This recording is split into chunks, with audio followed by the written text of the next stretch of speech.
जय बलदेव जू जय हनुमान। आज आम सुंदर चौपाई आरंभ करवा 5 नंबर दोहार सुंदर चौपाई। हनुमंत महाराज कौन मन भीतर भावुंट ना लंका निशिचर निकर निवासा यहाँ कहाँ सज्जन कर वासा मनम उतरत करई कपिलागा ते ही समय विभीषण जागा।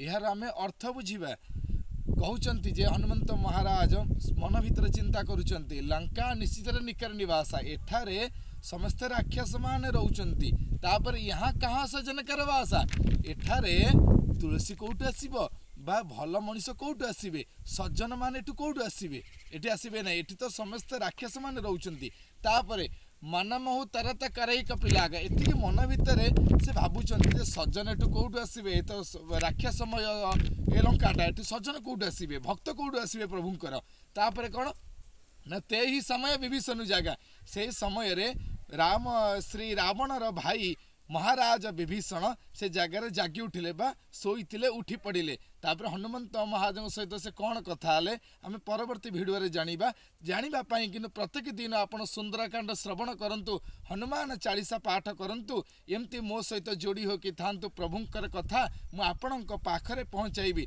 जदि चैनल को सब्सक्राइब करिवे ताले अन्य जनक पाखरे भिडियोटी पहुंची परिबो। जय बलदेव जू जय हनुमान।